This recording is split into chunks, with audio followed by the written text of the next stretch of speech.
Hey, we got new blood in a new show. Let's get it.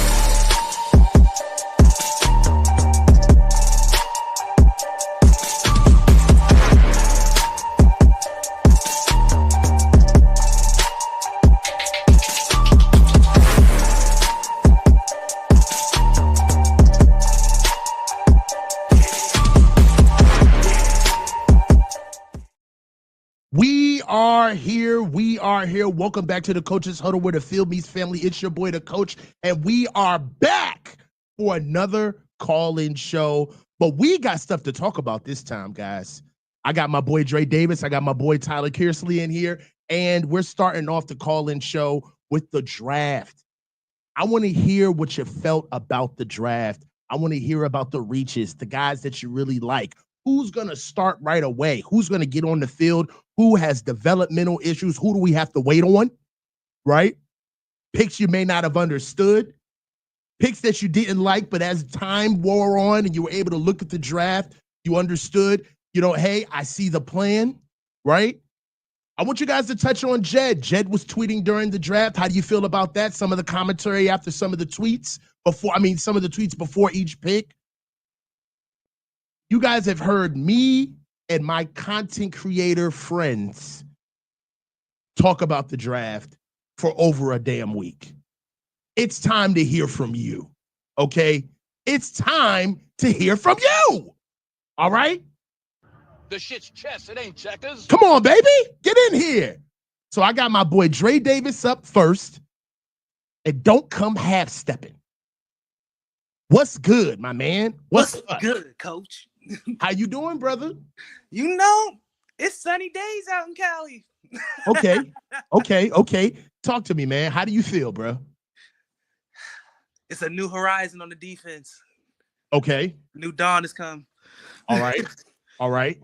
Michael Williams, day one starter. Day one starter. Okay. Who else you want to throw in? My sneaky first starter, day one starter, is Nick Martin. Really? Yes. Okay. I think he's got the speed puts him ahead of most people in the linebacker room. Okay. The power he can develop. And he already has a strong start of attack. He just has to build his body more. That's it. Okay. So look, offensively, you didn't say anything about the offense. Because Kyle Shanahan, I think, got stuffed in the closet during half the draft.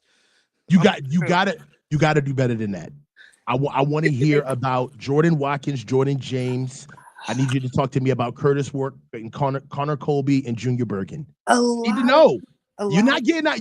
This is what we're not going to do. You're not getting out of here with the homer take, and you're not going to cover the entire draft. You're right. So don't come in here and give me all the icing. Offensively, okay. What do you think about the picks? Tell me how you felt. Let's get to it. He gonna need another year. He's gonna need another year. Watson. The receiver, the first receiver. Okay. He's gonna need another year. Tell me why you think that. Because even though he has the speed, most of our offense is misdirection. He doesn't have enough on the tree. He's a go guy. Okay. I'm not. That's not. Go guys. They don't last long on this team. We seen Danny gone. Cowling. He played like a couple games and then he disappeared. I don't know what happened to him. Okay, so I'm gonna push back. Go ahead. I see a place for Jordan Watkins on the team, and I also see a role for him this year. First of all, Kyle Shanahan is not going to get a toy, meaning a skill guy, in the draft, and they are not going to find a way to put him on the field. Like, unless he is like an explicit backup, which we know, there is no way in hell that Kyle gets a running back or receiver, and this guy, some way, somehow, is not baked into some type of role that Kyle has for him. And case in point, Jordan Watkins is a 4-3 guy. He's arguably, if not just getting out of bed, our fastest receiver on the team right now, right? I don't think there's anybody else. Now, what you do see in maybe lack of pop, dynamic ability, size, okay? When you watch him, yeah, there is some things that you say to yourself, like I don't really see anything flashing on the screen. One thing that he does very well is that he's a move receiver. He catches on the run extremely well. That's his bread and butter. Him, shallow crosses that we run, those backside routes that we run, him being able to get up to that 14 line. One thing about him is that his 10-yard split. What's his 10-yard split? And broad. Yeah, his 10-yard split is in the 74th percentile of receivers. So he's got a pretty decent 10-yard split at a 1.53. If you're thinking about it, he's Ronnie Bell 2.0. He's the role of Ronnie Bell, of what Kyle had for Ronnie Bell. On top of it is that I do believe that there's really nobody to take the top off the defense, and we don't know what BA is going to be like once he gets back on the field. So we do need somebody to honor half of Kyle's scheme, which is some of the time he's clearing guys out, right? That was BA's role when he was healthy, to get Debo open. Yeah. So he may take that role open as well. What do you think? Well, I don't know about his blocking. Is he decent? No. No. How he don't hit the field, he can't block. You know that's the rule. Well, one thing. Well, let me stop. I don't want to say he's not a good blocker. He has great effort, but it's not something that he hangs his hat on. Okay. Yeah, okay. He's not horrible. Okay. Right. He's not Jordan Reed. Remember how bad I remember Ronnie Bell. I remember those years. He had one half of the season, I think, when he first got here, where he was decent. And then it's like he got buried in the depth chart. Not only that, when he showed up, he didn't show out. He got injured. Let's not forget that one. What do you got for Jordan James? Jordan James. That's refresh my memory. Jordan James is the running back out of Oregon. Okay. 5'10", 205, 4.5 40. Never fumbled in his career. Power back. Well, small frame power back. Kyle loves those guys. Yeah. Think Elijah Wilson with less speed. I'm Elijah Wilson. Sorry. I see the vision. I just remember the last time Kyle picked a back that he was really fond of. Let's not forget Ty Davis. And what happened to him? I think that I don't know, man. Offensively, like this is as positive as you're going to get me about the offense in this I'm gonna be real period of the offseason. Yeah, coach. And I think that they all deserve grace. Right now, because they're trying to put it together. The last thing, I hate that, I put together projects for a living. And the last thing that I hate is when my boss is asking me about reports when the shit's barely off the ground. You know what I mean? So we got to give them grace. They're building it, right? But I see Jordan James as not just being a backup, but I see Jordan James as being somebody. I think Kyle's going to use he's going to use a running back by committee this year. You can't. Christian's not going to make the season if you don't. I want to believe it, but because history showed 2019, 2018, 2020, we used a committee of running backs. That was our bread and butter. That's how we kept most of them healthy before they all just started tumbling down one by one by one. I remember that year. But to go back after getting a star at the running back position, I feel like that's humble pie for Kyle. That's real humble pie that he'll have to eat.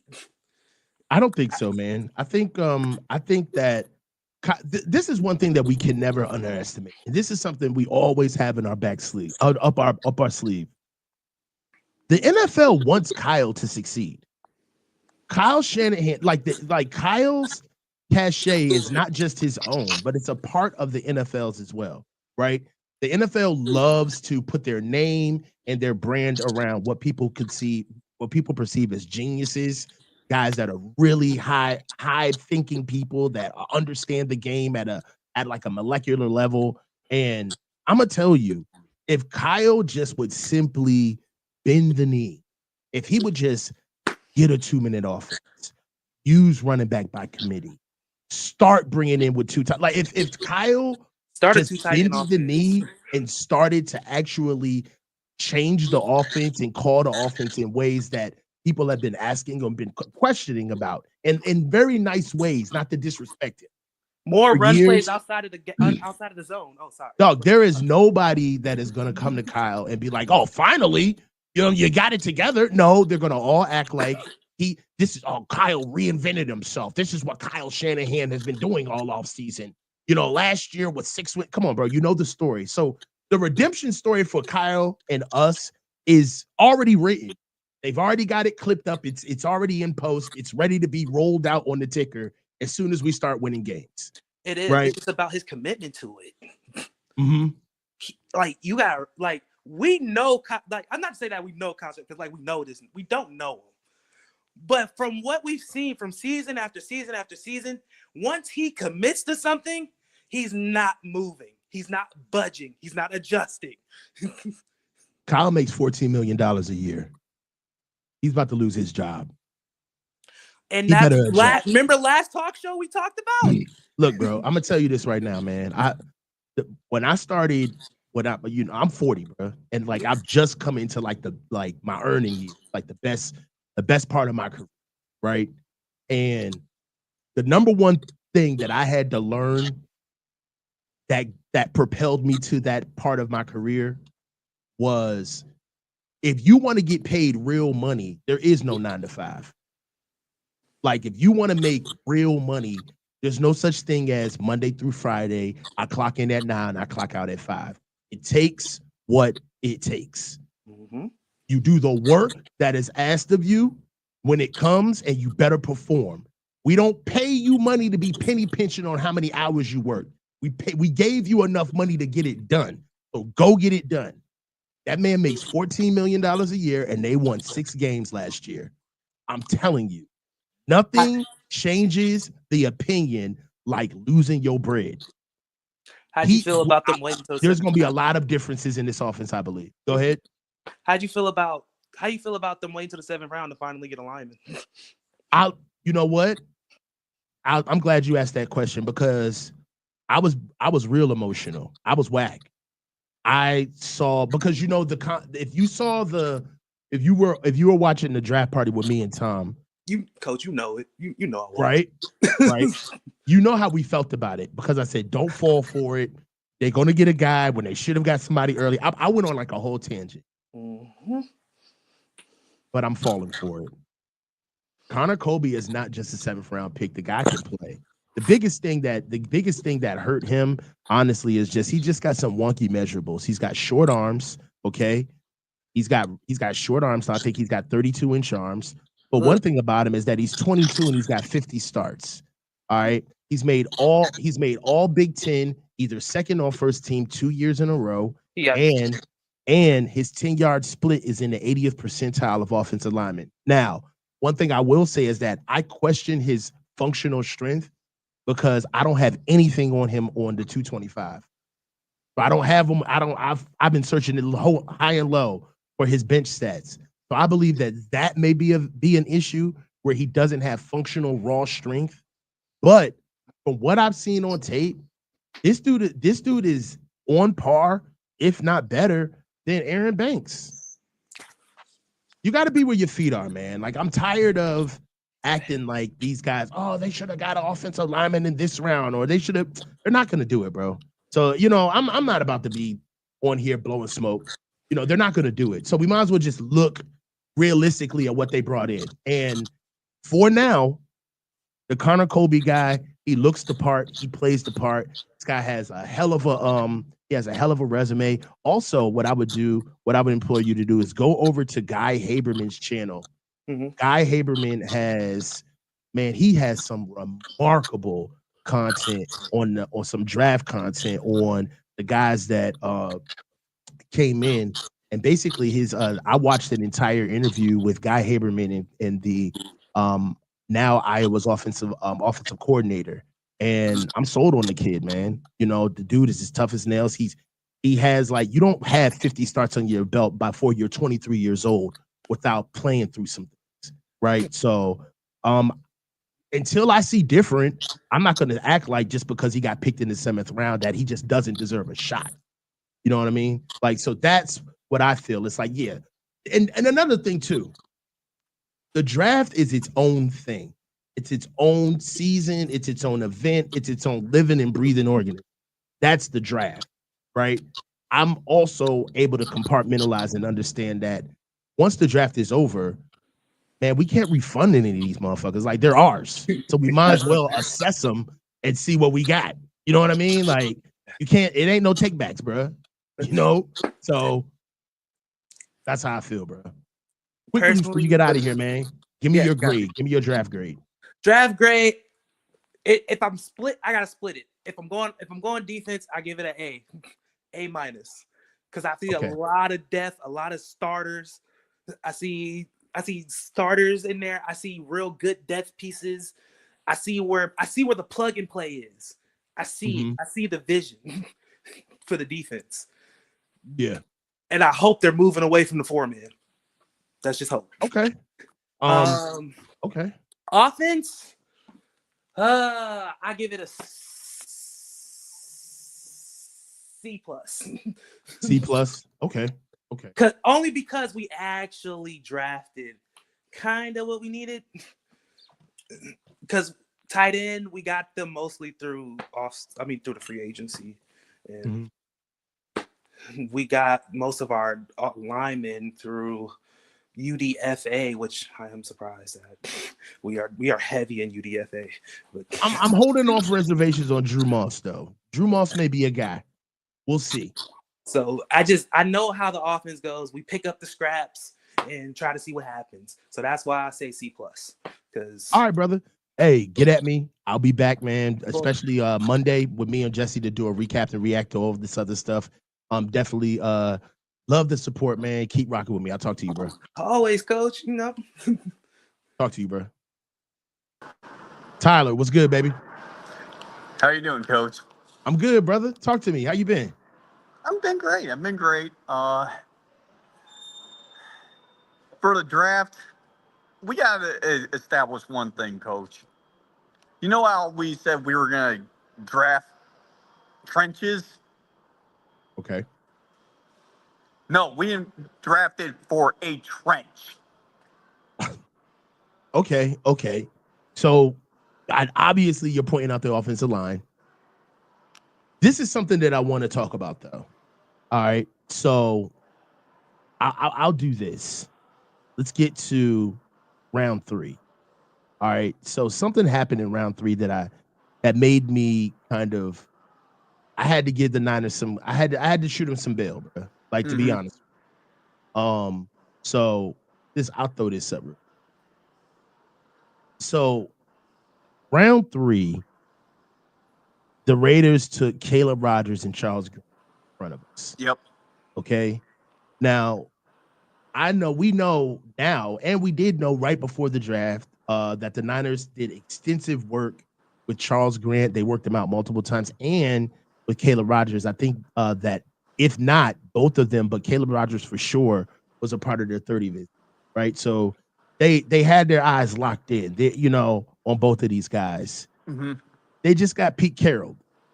You know what I'm saying? And then from this standpoint, I believe that once they looked at the tackles that they had, if you look at Connor Colby for where he stood in the draft, I think that it was good for them to go ahead and take Upton Stout. Now, Upton Stout may have been a reach at 100, but he is the second-rated nickel corner slot corner that was in the draft this year. So that's true. So for me, Upton Stout, let me put it like this. We lost two guys, Caleb Rogers and Charles Grant. They're both tackles, and we don't know if they would have been converted to guard. But in their current state, if they're tackles, they do feel a need, which is swing tackle. We need a backup tackle, right? They So could have been better than Colt McKivitz. true. But at the same time, what's proof of that, what's emblematic of that rather, is that they went and got DJ Humphries and picked him up later in the draft. So they obviously were going to at least use one of these guys to be the swing tackle that we need, because we don't have one and losing Jalen Moore, right? So if you're trying to get a swing tackle or somebody who you think that you could possibly switch to guard, and you lose out on both of your guys, getting a slot corner that possibly may actually get on the field is the next pick. You know what I mean? That's true. Like, that made sense for me. So for me, by Upton Stout, we had already taken Nick Martin. Now, Nick Martin is confusing. Yeah, I that's don't the understand. part that I don't understand. Look, I like Nick Martin as the player, coach, right, because he does have a lot of potential. But the right. thing is, though, is we have a lot more needs than linebackers. Like Okay, go ahead. We have more needs on the offensive line than we ever need at linebackers. I trust the 49ers developing linebackers more than trusting them at developing offensive line. Okay. Okay. Because Grant mentioned something that I don't know which day it was. It might have been Friday, or it might have been, I don't know what day it was, but I think it was Thursday, Friday, whatever. But I think since we drafted Mike McGlinchey in the first round and it did not work, Kyle has systematically said, I will never draft an offensive lineman in the first round or first round, because I am fear of embarrassment of doing it all over again. Okay, so there could be something there because he hasn't done it since. So, your data plays. For me, I don't understand. All right, okay, so let's put on our tinfoil hats right now. We're about to get a little spooky. All right. So for me, I believe that there were two sides to this, right? Absolutely. I think that Coach Saleh called his draft at his picks, and I believe that Kyle tacked in and had his picks, right? Yep. Now, with that understanding, let's say that you're Robert Saleh and I'm Kyle Shanahan, okay? Okay. And let's say you come in and you pick in the first round, you pick Mykel Williams. Mykel Williams, right? And it's like, okay, Robert, you did your thing. It's coming up. Let's say you get to the second round, you get Alfred Collins out of the way, right? All right. Yep. Now, let's say in your mind, now this is what we don't know while we're watching the draft, but you know this, right? You know that I'm tapping in as Kyle Shanahan, pause, not tapping in, but you know that I'm coming. Pause. Right. You know that I'm about to draft. You know that I'm about to draft in the fourth round, right? Yeah. So let's say you got 2 picks left. All right. Now, with those 2 picks left, let's say, all right, I know Nick Martin is going to be there in the later rounds. However, he may not be there by the time I get the pick, because I know that, because you know that I, Kyle Shanahan, I have to come in and pick. So now that I come in and pick, you, Robert Saleh, is saying to yourself, all right, I may have to reach on a guy that I need to bring up and pick now, because I know that by the time Kyle may be done with whatever he may pick, there may be a run on linebackers and this guy may not be. And he's more of my fit in what exactly I need. So he's worth the reach. See what I'm saying? That's how I see. Like, how would you see the picks now? Like, even though we know that Nick Martin is a reach where he got picked earlier than usual, than where he should have went, rather. Mm-hmm. Correct. What do you think? What do you think about the draft order now that if you think that guys were actually taking turns to draft their people?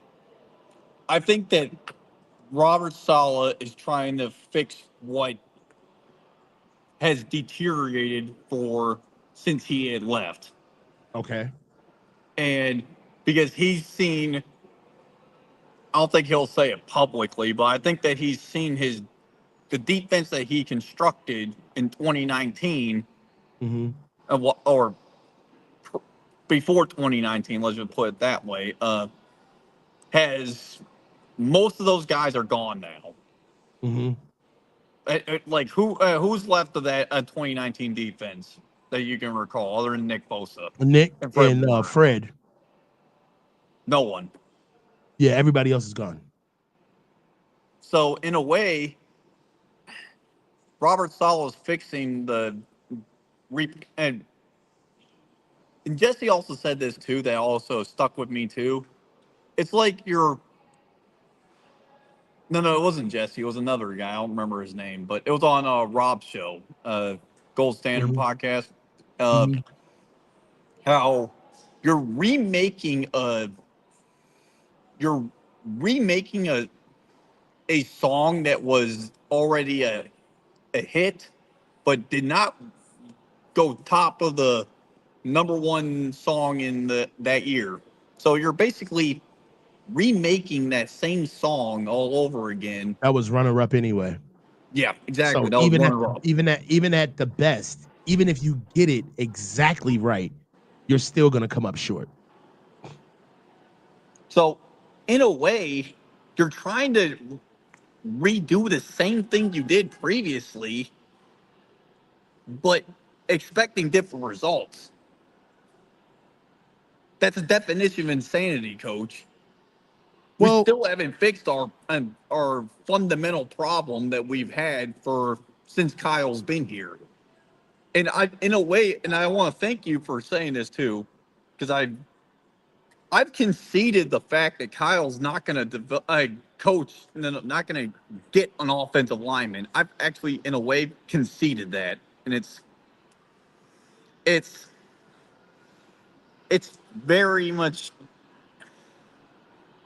and it hurts me. It hurts me that Kyle's been not going to develop an offensive line, because I look at the Eagles. The Eagles won the Super Bowl with the biggest offensive line. Like, yeah. you gotta win. You gotta win with offensive I, line, defensive line. I think that our biggest issue with the offensive line is that they weren't playing together.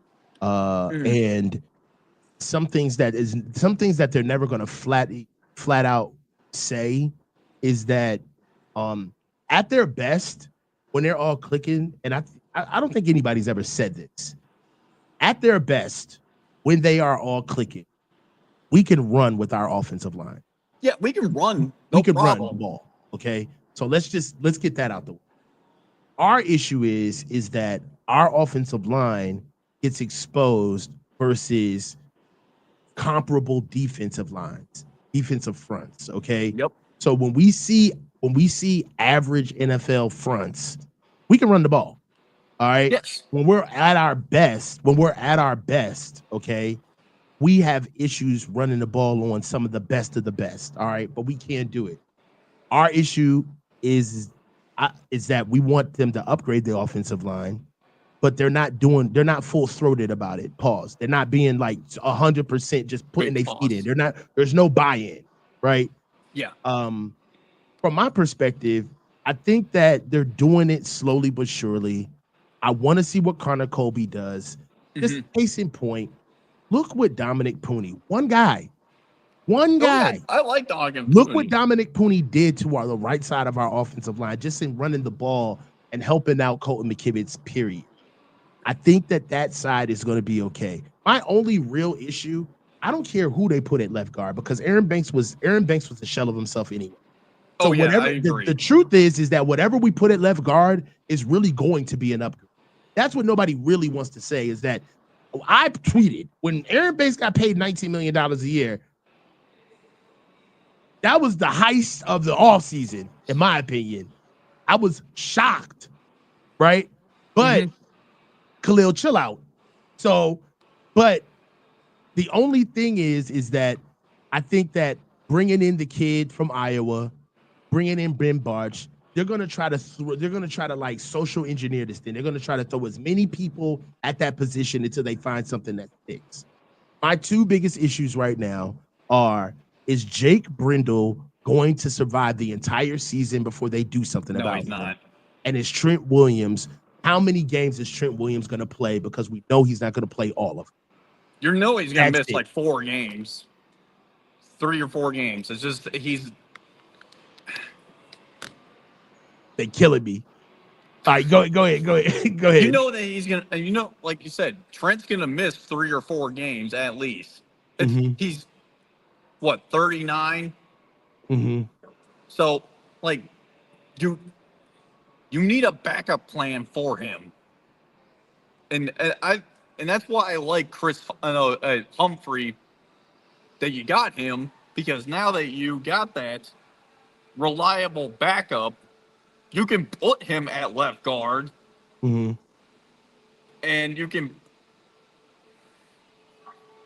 put this the guy that you got, Connor Colby, and you can put him at center, and you might have a above average offensive line. But the problem is, when we need to go drop back passing, which we're not a drop back passing offensive line, we're going to get exposed. Well, we don't have a drop back passing game. So the offensive picks have been fully stated. We understand that you're concerned about them, especially the offensive line. Give me your overall grade on the draft. For the defense, I give a solid A. Solid defense, A. solid Okay. A. How do you feel about the O?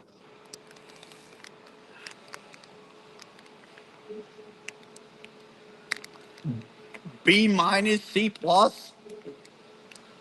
You ain't that disappointed. You I came in here like I know it's you came in here like upset about the offensive line. Because I'm giving a B minus or C plus for the skill positions. Okay. It's the offensive line then is making it not not making it an A, because we just simply are. I've conceded we're not getting an offensive lineman, a first round pick or a second round pick. I gotta disagree with you, Tyler. If we would have got an offensive lineman in the first round, I'm glad we didn't get Armand Membu. Like, we really needed to focus on the D. Like, I agree with the defense. I agree with at our best. Would you agree with this? You know, tell me if I'm tripping, especially out in the chat, right? Yeah. At our best, what has been the best thing about the Niners hasn't been the offense. It hasn't been Christian McCaffrey. It's always been the defense. It's always been the defense, right? It's always been the defense. So we took care of home. We took care of like what we actually win games for. So I'm glad that we didn't go O-line. And really, what would I have done? Like, get Armand Membu at 11 and then watch him play what, guard? And I don't know, man. Like, I don't trust them. They're not gonna.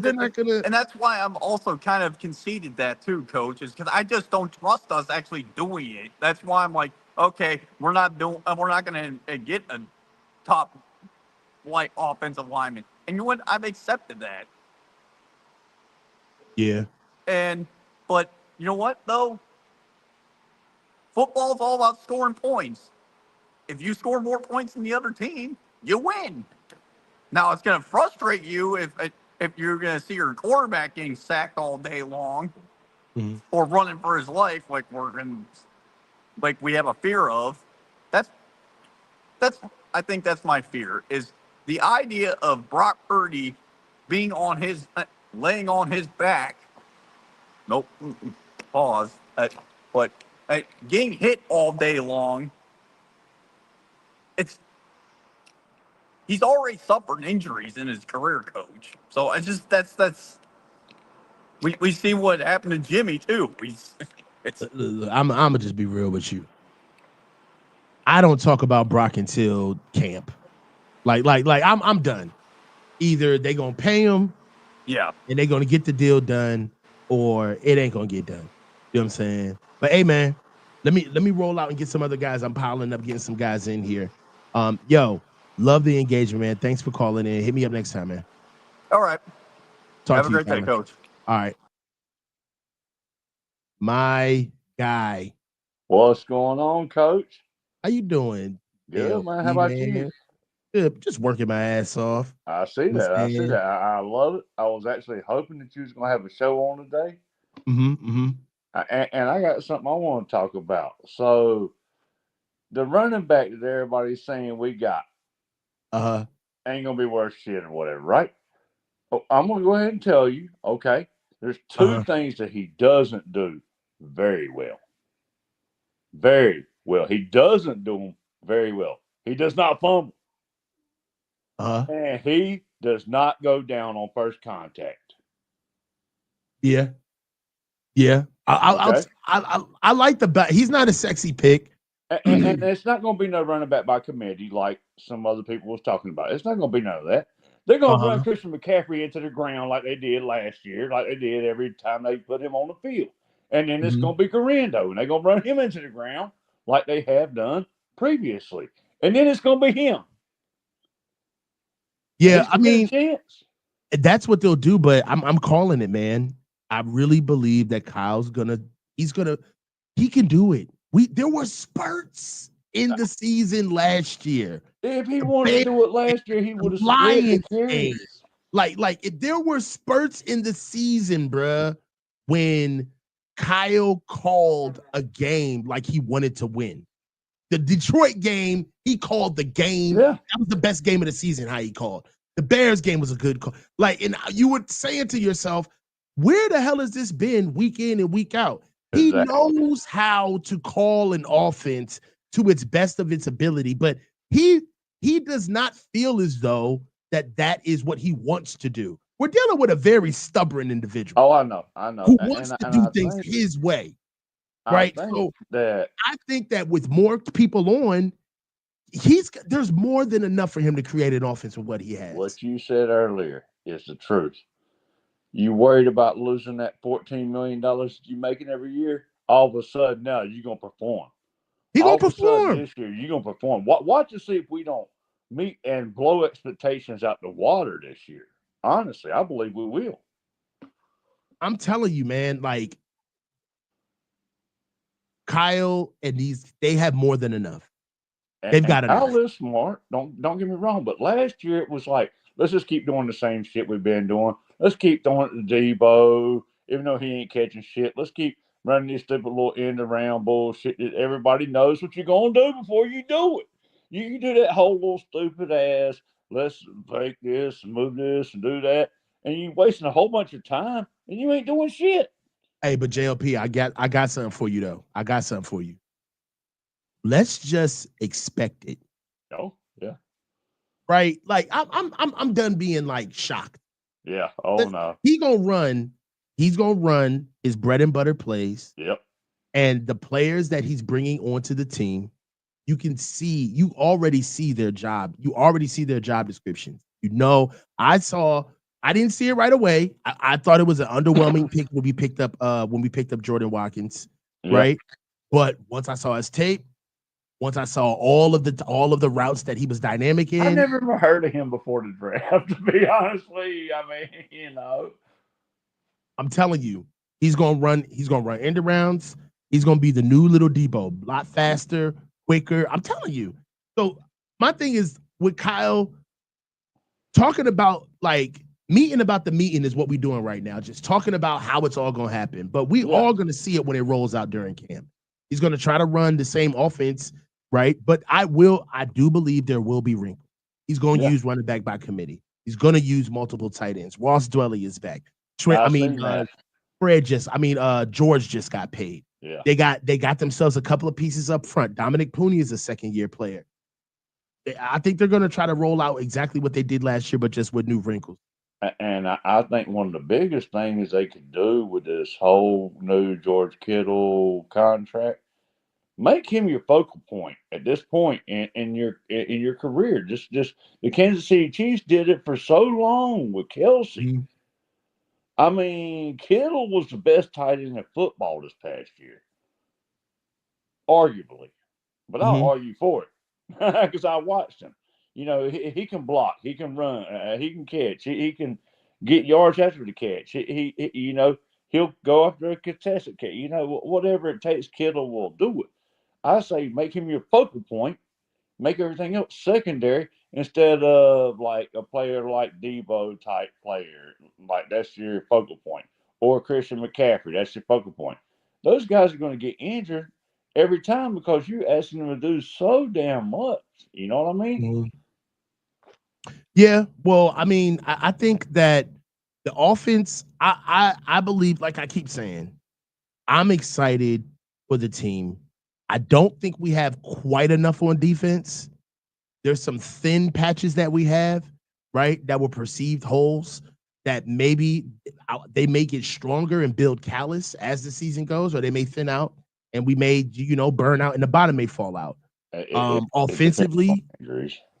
Offensively, if we can get somebody to stick in at left guard, Trent stays healthy. We've got DJ Humphries as a swing tackle, just in case Trent goes down. We already know what he's here for. That's exactly what that's for. That's for Trent. That's Trent insurance is what that That's is. Trent insurance. My big thing is, are they going to be smart enough to start having an open competition at center during camp with the guys that they brought in? Is Drew Moss going to be a guy? Is Drake Nugent going to be a guy? Is Nick Sakel going to finally find his way? That's what they got Nick Sakel for, to be a center, right? Yeah. So you got 3 guys right now that I named where there should be an open competition. If you can have open competitions damn near every year that under your regime for quarterback, you can have open competition for center, man. There ain't gonna be no quarterback competition this year. But yeah, fighting for his job, and he's a 3rd-round pick. Jake Brindle needs to be fighting for his job. Brindle should have been cut. Brindle should have been cut last year. But you know, they like him for some reason, and you know, if that's what they like, that's whatever. I don't think we have an issue with trying to figure out who the center is going to be because they're going to go with him because they like him. Now, my thing is, I like that Colby kid. I like him. I like him a lot. I think he should be a day 1 starter, and he made. Did you see the interview? Somebody out. Day 1 starter. You put him on, put him on the right side, put Pooney on the left side. Now all of a sudden he does exactly what he did in college, and he had like what, like a whole bunch of 50. starts, right? He's got over 50 starts at 22 years old. That's work. I mean, that's a resume. Putting in the work, yeah. That's and a resume. He's done it all from the same position, though. He's done it all from. No, he hasn't. No, that's what I love about Colby Connor. So let me get it. Let me get it exactly. How it is. Is his name? It's not. Hold on. No, it's not. It's Connor. Hold on. Where is this kid? Connor Colby. So look, this is what I love about the kid. He's got 37 starts at right guard. He's got 7 starts at left guard. He's got 6 starts at right tackle. This past season, he played 13 games. He had 13 starts at right guard. So he's versatile, bro. That's what I love about him. He's versatile. I mean, and he went to a school where they ran the ball. He was there eating. Besides center. He's never played center. But here's the thing, though. What you want to do, Pooney has already proven that he can play. Yeah. You add this kid to the mix, now all of a sudden you've got 3 or 4 guys if you consider Colt McKivick serviceable or not, right? Well, let me say this, man. I learned this from an offensive line coach, one of my first offensive line coaches. Putting together offensive line is like chili, man. There's really no recipe. You got to put something. You got to put a dash here of this. You got to put a splash of this. You got to put a little bit here. You can literally change a guy's technique in a starting five, and the whole line will be uplifted. Right? It's as minute as that. Like sometimes you have the right five, but there's a guy on the right side who's not necessarily putting in the right technique that he needs to, and you coach that guy up, and then everything just clicks. It's like a watch, right? Having a fine Well, they movement. need to start coaching them guys up. Then that's what I got to say And that's what about I'm that. saying. If they bring in this guard, he could click everything, and they really could help out Jake Brindle, and he could have two young guns on his side, on this left and right hand side, Both sides, to either really side. help him out. One You thing he got does do, Mooney and you got Colby, and one thing and he then, does then do, you he got anchors. Williams, hopefully. Mm-hmm. So let So, me ask you a question. Yeah. Have you heard Grant talking all about this? Oh, is Trent Williams going to retire? Crap. Yeah. That. What's your take? I don't think I think he's going to give up the money. Well, I mean, he negotiated for guaranteed money, so it'd be crazy for him to leave 1 year out And he's from got him it going made. through all of this. Right. So the money says everything. But it does stand to reason that he's in the later years of his career. He's not really interested in having a camp, even though he needs one. But with Trent, it is an ebb and flow because you want to get him in shape, but you don't want to overtrain him. Yeah. That's what we've been looking at. That's what we've been looking at with Debo for the past 3 years. Is that every offseason, what did we know when Debo was here? Debo was fat last year, and it man, what's he showed. do? Gets in shape in the offseason, sends Kyle pictures, gets on Instagram and shows everything that he does. He puts in 3 months, he puts in 90 days of some of the hardest work that he's ever did since he played in the season. Then he gets into camp, and then he works even harder, and then he gets overtrained, and by week 4, he's hurt. Yeah. By week 5, he's hurt because he And we doesn't don't work need out that. all the time. He works out in spurts, right? So with Trent, the thing about it is that because he's older, you got to see how you're going to roll out camp, right? How many days does he get off? And when he does practice, he can't have light days. He needs to be practicing hard. He needs to have hard days when he practices because he needs to actually have something to recover from, right? Yeah. Recovering from a light day is just having 2 days in a row off. Yeah. Okay. So, in order to get Trent going, they're going to have to really push him, right, to get him going. Because if not, once that ankle goes, he's done. Shit, you're going to have Bosa on one side, Miguel Williams on the other side. They're going to be pushing him. Plus Collins and West in the middle. I mean, that's going to be a defensive front right there. I cannot wait. All right, man. Before you get out of here, give me your draft grade, brother. I'm going to go B+ overall. Okay. I'll go A- on defense. It was very good. There was some reaches though. Even though I like those reaches, the linebacker, I loved him, but he was a reach at the position we drafted him at. But that's okay. And then the offense was good. The one that I wasn't very happy about was wasting a draft pick on a return guy that is not very fast. I mean, but who knows? Hell, he might end up being a superstar, and hell, if he's Devin Hester, shit, we won the draft. Hell, right. But yeah, well, I mean, I look at it great. like this, man. I've done interviews to hire people at certain jobs, and one thing that I stay away from when I'm interviewing somebody at a job is subject matter experts. I don't need somebody that knows how to do something specific because that's not the job. They said The we're just job, gonna throw them in with the wide receivers. exactly. Like you may come in for We'll one throw you in certain there. thing, but if I need you to cross over and get onto something else and you can't do it, you're going to be sitting here throwing your resume in my face telling me, well, you didn't hire me for this. So I like to stay away from prospects that you get for one aspect of what they do, like a return guy. I'd much rather get a receiver who can return. General manager. So when you come to work for me, you have to do whatever I ask you to do. It's not like you can be like, oh, no, I'm just a cashier, Right. or no, I'm just a cook. That's not how that works. You're gonna do whatever the hell we need you to do because that's what we need done. I go into work. I can't do just one job. I can't just do my job. I got to do whatever's, you know, and that's just life, though. I mean, this guy's a specialist. Okay, we're gonna waste a draft pick on that. We could have got that undrafted. I bet he wouldn't have got drafted if we wouldn't have drafted him. Yeah. I mean, it's getting a specialist right now is the equivalent of going to go get a Gucci wallet with $10 in your pocket. Yeah. So it don't really work out that way. But hey, bro, thanks for calling in. I'm gonna get at you, bro. We'll talk. Peace, coach. All right, bro. Chris, what's good, brother? Coach, good. Oh man, you choppy, bro. Your connection's all over the place, Chris. Yo, get it together. I get right back to you. I'm gonna get Shills up. Oh, you good? You good?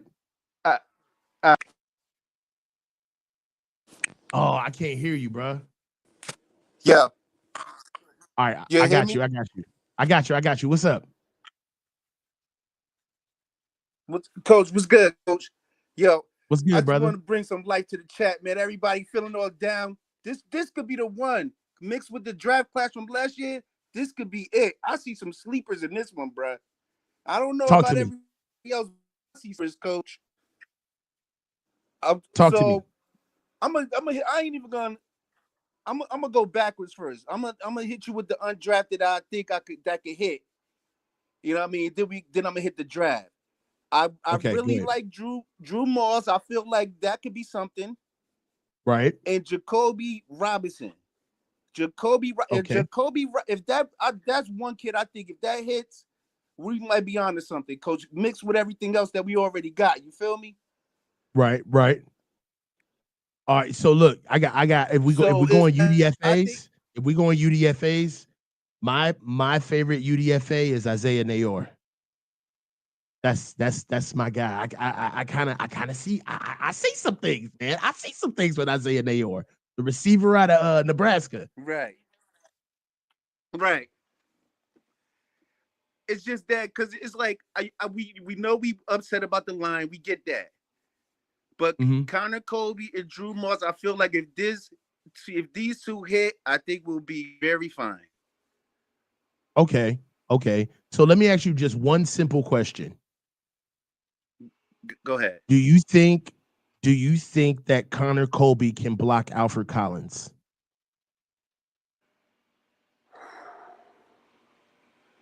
If you giving me three reps, I think if you're giving me 3 reps, I think he could get 2. I don't think so. Then either the way I'm doing this is that then either Colby is a steal or Alfred Collins is a bust. Because if Alfred Collins is going against a round 7 offensive lineman, he better win all 3 damn times with us picking him in the second round. So he better not get blocked.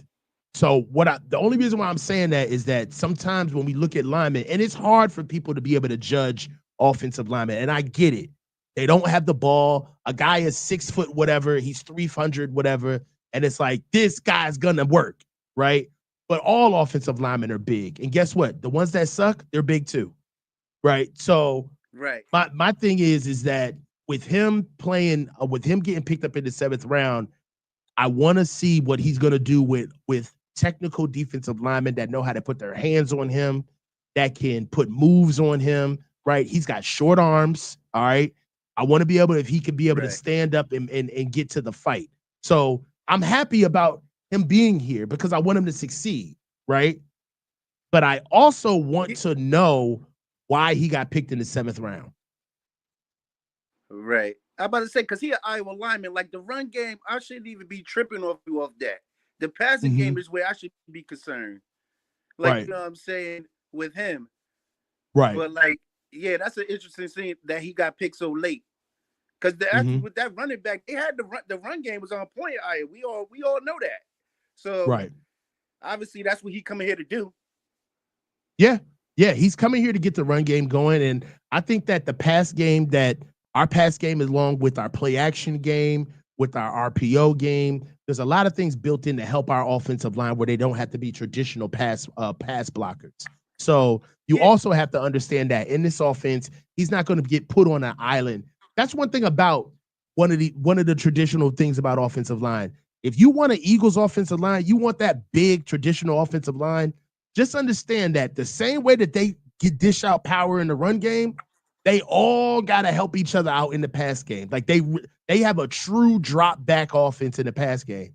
So with us, we do have an outside zone run game. We've been mixing in our RPO stuff, our gun and run stuff, right? A little bit of gap scheme that we've been getting into. But one thing that I will say is that we grade on a curve here with pass blocking because of so many things that Kyle does to get the ball out fast, right? So we're not traditionally just dropping back. You hear it all the time from, guys like JT O'Sullivan and other guys that watch the offense where they talk about the lack of a traditional drop back game. Part of that is by design. Kyle wants that ball out quick to be able to help out number one, Brock, right? Get the ball out as quick as possible, but help out the offensive line. So I'm in a wait and see mode with them. I'm definitely wait and see. Yeah, it's definitely wait and see. But coach, I feel like there's a little something there. Like I didn't overreact. Like we got it, but then I started looking, and then I was like, "Yo, Drew Moss, if that could really hit, that would be big. If that could hit, I know that's a UDA, but I feel like I saw a little tape on that. I was like, oh, that's enough to at least get my antennas up. You feel me? Oh no, everybody has a take, right? You said like Grant's latest and greatest is Trent's gonna leave. My take of this offseason is that there needs to be an open competition at center.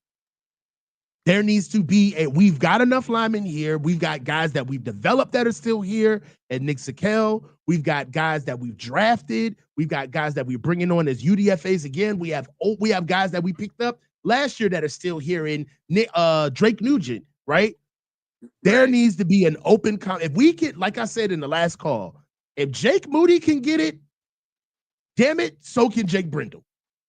Like if they gonna bring in somebody to compete with Jake Moody as a third round overall draft pick as a kicker, then they can bring in somebody to compete with Jake Brindle. And if he wins, he wins. I'm not even here to say that he should lose, but there should be an assessment. Like he shouldn't just have the spot. He hasn't done enough, in my opinion. Right. And also, I'm tired of our that receiver type, the little speedy short. Like, I know we got Jennings, but like I think we need to beef that up too, as far as size too, man. Like we need like a AJ Brown type of dude up in here eventually. I'm not saying let me just make that comparison as far as body type and the type of player. Like I feel like we need to get into that zone moving forward. Like Jordan Watkins, like like you know what I mean. I feel like we already got that with Persaud. I was like, would you just like the Spider-Man meme? I'm looking at the same person. You know what I'm saying? Yeah, I mean, so, you think about it, is that No, I'm just saying. I'm just like I just feel we need to switch that style up. Like you know what I mean? Yeah. If you look at it, Kyle kind of treats receivers as an extension of the running game, right? He likes receivers that get yak, that essentially turn into running backs when they catch the ball after the catch. So he has a type, right? He definitely has a type. That's the thing, man. That's the thing. Yeah. Yeah, and I know I get it. We want us to break away from it, but also like, how do I say this? What are we getting big time receivers for? What are we gonna do with AJ Brown with our passing game? You know what I'm saying? Like, what are we really gonna do? What are we gonna do? What if we would have got Justin Jefferson? But like, give me a slant, take it 15, give me a first down. You know. Come on, man. Like the passing game fits the type of athlete for the receivers that he has. We're not really looking to go vertical, push downfield. I mean, we'll get to that stuff through play action, right? But we're not dropping back and airing the ball out and really having one-on-one battles with their number one corner and fitting the ball. And that's not happening, bro. Right. So like Kyle kind of gets like jack of all trades at receiver. He wants guys that either can take the top off, they have enough speed for Yak to run his underneath stuff, his deep over routes that he loves on play action, right? But the majority of Kyle's Kyle's receivers, they're gonna be running slants, comebacks, now routes, screens, right? That, and then special guys that he wants to highlight are gonna be actually going down the field. So, we'll see, man. But the thing about it is that Kyle likes everything to be equitable, man. You never know. The kid from Indiana could be competing with Brock in 2 years. I'm on him already. I'm on here. So we ready to start. If you ready to get in the car and jump on with me, I'm riding CJ West to the wheels fall off, man. Yeah, CJ's my guy. I'm riding CJ That's my favorite pick. Did you see the Kent State? Did you see the Kent State tape? Damn Indiana, the Kent State. Well, the Kent State. I'm gonna put it like this: the Kent State tape, the number one knock on him would have been he was at Kent State. That's how egregious that tape was. Like, it was really good tape. But if you're looking at it if you kind of back up and look at him versus his contemporaries, you're gonna say, but this kid played at Kent State. Why did? And then, honestly speaking, when I played, even when I coached, man, like transferring was something that was kind of a ding on your resume. That was something where, like, if you were getting scouted, people really wanted to know what happened. Like, why did you transfer? Now, if you don't transfer and go to a program where you're trying to showcase your skills, that's the red flag now. Like, this kid played at this small school all this time. He didn't once try to go into the portal. Like, even with Upton, what's the kid's name? The corner. Upton Stout that we got. I like his game too. He stayed. He had an opportunity to leave. Now, albeit that was something that actually helped him, right? Because it showed how loyal he was to his program, and his program actually did something for him that most programs don't do. They let him switch his position to be able to showcase him in the slot so he could get drafted. Upton Stout is an outside corner. He's a boundary corner. So they did something that few schools are willing to do. But yeah, man, like these guys transferring and getting these guys in, it's kind of like that's the norm now. Yeah, because it's kind of hard to follow a player because they move a couple times. But it's like, when I saw that tape, but then I saw Indiana, I was like, oh yeah, we might have one here. Jordan James, I saw him against Ohio State, and I was sold. I was like, golly, he was going off against Ohio State. Yeah, for sure. And Jordan James, I like too. I like that pick too. That's solid something there too. Yeah, solid. Marquise, like Coach. I think we really got something here, man. And I don't think people. That's my second favorite pick of the draft. Go ahead, bring him up. Marquise Siegel. That's my second favorite pick of the draft. Marquise Siegel. Yeah, like I was just watching that tape. Coach is like, yeah, I think we got if it all pans like how it's supposed to pan, and that film matches what we see on Sunday, I think we got something, man. Hell yeah. Hey man, give me a grade for the draft, bro. All right, so overall, I would probably say it's a B. I would probably say a B plus. Those defensive pieces was big. Like I thought the CJ West pick, I thought we really changed the trajectory of our draft when we drafted him, man. Nick Martin, I like too. Like I ain't even tripping off that. Like I like that, but I just felt like CJ when we got CJ West, I felt so much better about our draft. 100%. That I felt the exact way. You couldn't have said it better, bro. I holla at you, bro. Yeah, Talk bro. to me. All right, no doubt. Talk to you, bro. Shields. What's up, Coach? Let me say something first off. Last time Shields was on, he had some quotes about Parag Marate's involvement in the regime while Jim Harbaugh was still here as the head coach. All right. and while Trent Baalke was here, I challenged Frisco to find me those quotes of where he read those articles. And Frisco Shields did just that. Went and found those quotes, sent them to me via email, and I read them in shame, partially upset because I wanted him to be wrong, but he was right. Hey, man. Go ahead, brother.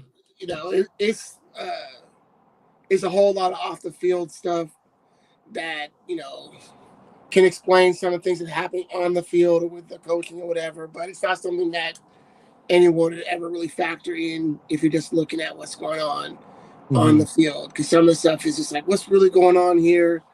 It looks crazy. We see a lot of organizations just be bad.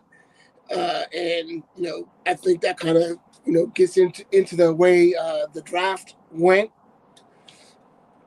Overall, I like what they were trying to do. I appreciate it. It made sense. Not like last year, which did not make sense to anybody. It was very hard to really get your mind around what they were trying to do last year. This year made much more sense because we have clear deficiencies on defense. And they put together a pretty good draft. I didn't like all the reaching that was going on. First two picks, I was like, okay, these picks make sense to me. When they got Nick Martin, I think I have nothing to say bad about Nick. It's just that Kevin Winston Jr. was right there, and we need a free safety. So it was, you know, things like that was kind of like a better choice could have been made, but overall, you can see what they're trying to do. I hate the offensive selections other than Jordan James and the guard we picked up. You know, not because of Connor Colby. Right. Not because of the players themselves being like, you know, bad or whatever. It's just that they didn't really seem to address a clear, immediate need on the team. Like, I understand that there are some holes in the receiving room right now because the one guy who came on, he's suspended. Brandon Ayuk is recovering. But hey, man, you got to roll with what you got sometimes. And it didn't make sense to me that they went out and used draft picks for that purpose. There were better things they could have been doing. What would you have rather they done? They could have done pretty much anything other than what they did. They could have gotten linemen. They could have gotten, I think like Jalen Rivers was available later on. They could have gotten him instead of, I think, the quarterback they picked up. They could have, you know, we got one linebacker. If we're really saying linebacker's a problem, well, then we need another linebacker. I like the D lineman we got, but the defensive line is, you know, it's thin, bro. It's problematic. It was like the worst position group last year in terms of how they were doing. Because we kind of pieced together all these different things, bring in mercenaries, didn't really have it didn't work. They needed I would have rather had them picked up another edge and another defensive tackle somewhere in there. If we're going to try to fix the defense and strengthen up the D line, then let's really do that. You know, let me interject quickly, and I want to be quick because I don't want to take up any of your time. No, it's good, man. Last year, this is something that I feel as though happened during the offense and during the year with the offense, and I think we're forgetting this. The offensive line was getting trashed in the beginning of the season. Trashed. They're not good. I think we gave up maybe like 4 or 5 sacks against Minnesota. Brock's getting sacked religiously. What is the offensive line doing? But while all of that was happening, Jordan Mason was leading the league in yards per carry. You don't gotta convince Hold on. me. All right. So I'm not. This is if it ain't for you, it's for the faithful. Whoever's listening. Okay. And at the time, the easy thing to do was to say the offensive line is trash. But the truth was, those damn receivers were not getting open. Yeah. They could not get open. They were getting strapped. And the way to play the Niners last year was to play man defense, okay? And pick the offensive line apart and play man behind it and blitz because our slow ass receivers could not get any separation. And Brock was getting a hell of a lot of trouble. Like Brock was getting trouble in the pocket. Brock also was getting a lot of scrutiny because they were saying Brock's holding on to the ball too long. Why? It's because it was kind of like it was a domino effect. Everybody was blaming the offensive line. Then the people who had it out for Brock were blaming Brock. Okay, we're saying Brock's the reason because he's holding on to the ball any longer. But nobody wanted to take the next step further. Chill out, great one. That's the problem. We can't even have a discussion without something. Come on, just be on our team for once, great one. All right. Brock was getting trashed about holding on to the ball, but the issue is that Katz wasn't getting open, and Brock was missing wide open checkdowns too. Brock was not letting the ball go. He was being greedy. You happy, great one? So yes, some of this was on Brock too. So we can go there too. I'm saying though that I see the Jordan Watkins pick as a guy where that's what he does. This kid gets open, right? On the move is what he's elite at, right? If you get him on the move, if you get him underneath, he can really break things down and become an issue. Our problem, Kyle's issue is not the fact that these guys aren't talented enough. His issue is that I have specific routes in place that I want you to throw the ball to, and this guy can't do it, so I need to be able, if it happens, to pull him off the field and put a 4-3 on the field that can do it. It's paint by numbers. It's not real football. It's just how he does his offense. Right. No. You know, like I said, you don't have to convince me. I thought the offensive line was pretty good. There were, obviously people getting injured left and right last year. There's a lot of, Trent was unavailable. And speaking of Trent Williams, everyone tells me, like, Trent Williams is great. I'm not going to argue that he's not, but he's not available. So if you are great, like you get 100s on all your assignments, but then you don't turn in 20% of your assignments, the best you're going to get is a B-. So that's kind of like how I have to look at Trent Williams as a B- guy because of his unavailability, And so that was sort of more the issue that I had last year was that everybody knows Trent Williams is having availability issues. Everybody knows that he's getting closer to retirement. And you need to bring in somebody, work them up so that they can be in a position to step up when it's time to step up. But we didn't really, address that problem. That's sort of more what I was talking about in terms of the obvious things that need to be done last year. And speaking of, people talking about Brock holding the ball too long, Jesse was saying the same thing about, specific plays where Brock had the ball in his hand. And one of the plays that he pointed to was in the Rams game where he didn't throw the ball to Brandon Ayuk. At that time in the game, Brandon Ayuk had been targeted 6 times but only had 2 receptions. So I think a lot of times when you're looking at the balls that weren't thrown, the checkdowns that weren't made, I don't know if it was just straight Brock being greedy or if there's a trust factor there in terms of who's open. Like, yeah, that guy is open, but he's not catching the ball. Or I haven't really thrown that guy, like with Jordan Mason.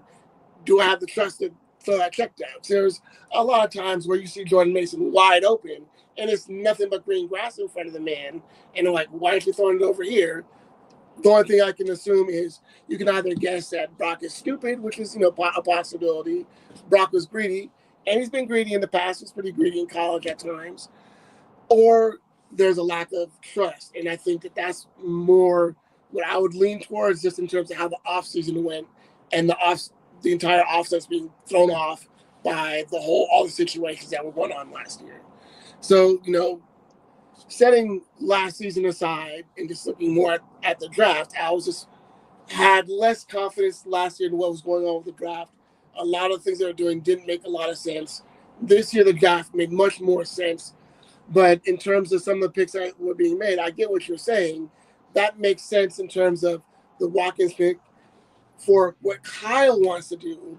But in terms of what needs to be done, it doesn't make a lot of sense in terms of overall structure. This is not a structural answer. This is, I don't like that piece right now, so I'm going to try to use a different piece. That's what I'm saying, like why I feel a little iffy about some of the picks that are being made, that there could have been better decisions, structurally speaking, for the team that, Kyle just didn't go with. It looked a lot like a compromise draft where you have Robert Saleh come in and say, hey, y'all brought me in here.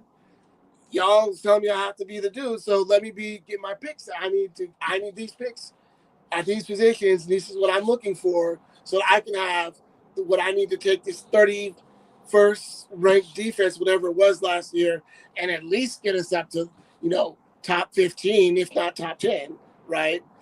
Yeah, and that's how I look at it. And then Kyle gets his other picks, and he does the Kyle stuff, and it's unfortunate because there could have been better options that would have put us in a better position to be more successful this season and going forward. So for me, overall, I would give the draft on that basis a C+, just because of this, the structural problems that were there in terms of how they put the draft together, the inconsistency, so the incoherence of the draft overall. Defensive selections highly coherent, offensive selections more along the lines of getting more toys for somebody who has enough toys already. Play the toys you got. It's time to eat your, meat and potatoes. Take your vegetables like a man and make the picks you need to make. And that didn't really happen on the offensive side of the ball, and it's a problem. I understand, like you and Tom are always talking about how everybody talking about really how Kyle doesn't believe in the offensive line, and taking for granted the offensive line performed well last year. It could be better. Oh, much better. Yeah, if you actually dedicate, everyone talks about how the quarterback is the guy who touches the ball on every play. There's another guy who touches the ball on every single play. Who is that guy? It's the center. The center is more important to me. Is more important than the quarterback. Why is that? He's the guy responsible for the exchange. Mm-hmm. Whether you've got under center with his hands up all up in your junk trying to get the ball from you, or you gotta shoot that ball back however far he is, whether it's back that 5, 7, however far back he is in the shotgun, you, sir, are responsible for getting him that ball. And if you don't get him that ball, then nothing happens. The play is broken, and the defense is going to have a great, lovely old time.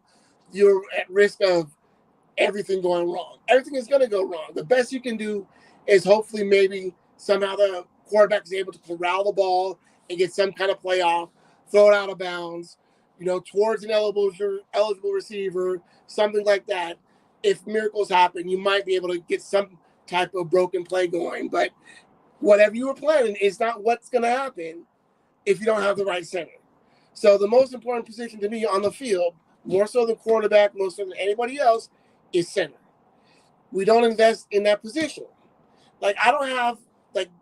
I understand how they feel about Jake Brendel, that he's able to do the stuff they want a center to be able to do. But it's not enough. He's too light. You see him get knocked over all the time. When the push up the middle is ridiculous. The shortest distance to the quarterback is straight up the middle, and Jake Brendel can't hold his own. Mm-hmm. It's nothing I'm not talking bad about the dude. I'm saying, what we all see. They have to fix that. They have to invest in it. They got to do something about it. And if I remember right, they still have Hennessy, right? Yep. So hopefully they have a competition. I doubt Zakel. I really doubt Nugent's going to get the job. Maybe Zakel might get the job since he's been around for a minute. But Hennessy is probably if they don't go with Brendel, Hennessy's probably going to be the guy. And I don't know, would that be enough? What if they go Ben Barch at left guard and Connor gets the job? Whoever gets the job, there just has to be a legitimate competition. And the primary criterion can't be that this dude can do all the scheme stuff we want him to do. Can this dude do the center job, the center stuff? In terms of the actual lineman type things. No, you're not just going to be able to knock me over and, push me, 5 yard back into the quarterback and get pressure up the middle. That type of stuff. Your center has to be able to anchor the line. Not just direct people, tell them where to go, direct the traffic, pre-snap, but be able to actually do the blocking stuff, right? That's for me. If you're not doing that, if you're not hiking the ball, blocking people, what are you doing at center? Jake Brendel struggles on the blocking side of things, just in terms of he can't maintain the anchor of the position, and it becomes a problem on the offensive line. I think honestly, Jake Brindle. All right, so yeah, when he gets, there are certain things about his pass protection that when he gets beat, he gets beat like a drum, right? Yes. And I get that, but he does anchor well. Like he's got some stuff to him. My biggest thing with him is that he is a turnstile in the run game. Like I look for good things in his pass pro, and I do find good reps in the run game, man. That's a prop. So my biggest issue with him is being able to get somebody that can actually run at the point of attack, being able that somebody that doesn't have to be babied on the back end for backside blocks, where guys really have to, like, let's say we play together, right? And I play center and you play left guard, right? And we're scooping on the backside. So let's say that we have to scoop up from the 2-eye or the 3-tech or that's inside of you between us, or the 2-eye that's between us, and then we've got to scoop up to the mic, right? And dude, if I'm Jake Brindle and I'm getting blown off the goddamn ball and you don't even have enough time to get over and reach, right?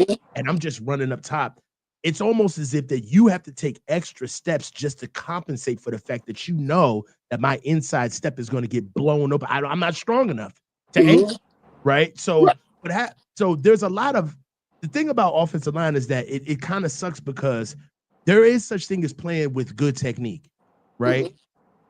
That everybody has to play with. But then there also is a compensation of that technique so you guys can work together, right? Where it's like, I know you're not as fast. I can't just run you over, right? Like I gotta wait on you a little bit. So my biggest thing with Jake Brindle is that I want him to get removed from the offensive line so guys can play as fast as they want to. It's hard. You see what I'm saying? Like the best offensive lines that I've ever coached or played on is when we played together, but everybody was full tilt. Right. You don't gotta wait on me. You don't gotta worry about me. You know what I'm saying? So man, it all falls apart when you gotta wait on somebody, man.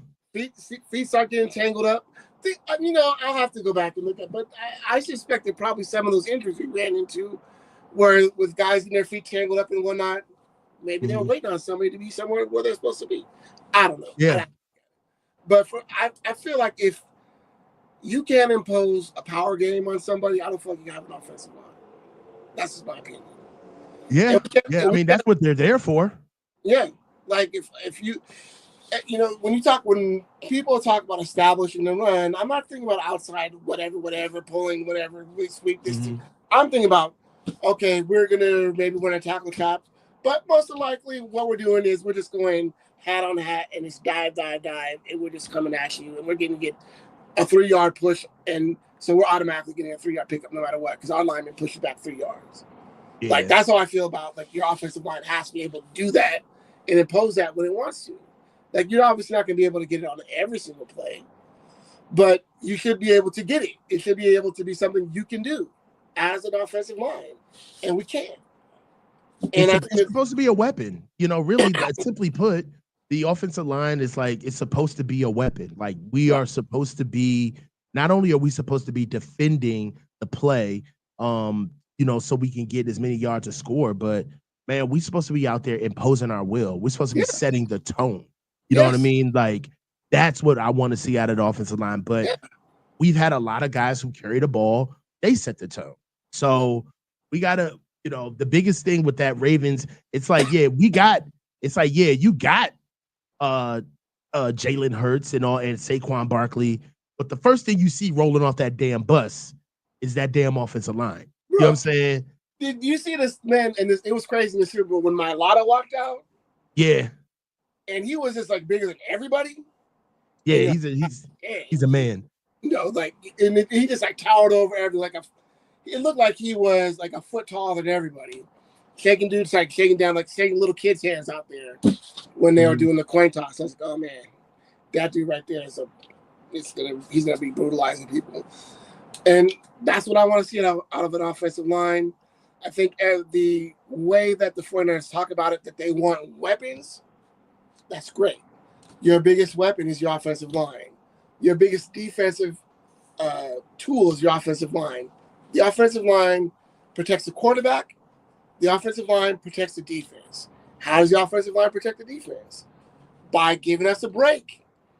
Like if I get that on some highly defensively oriented teams that there's not, if the offense goes 4 and out or 3 and out or whatever, that there's an acceptance of, all right, fine, we were back on the field. We had our 1 minute 45-second break. That's great. We'll take that. Or hey, we just got this stop on 3rd.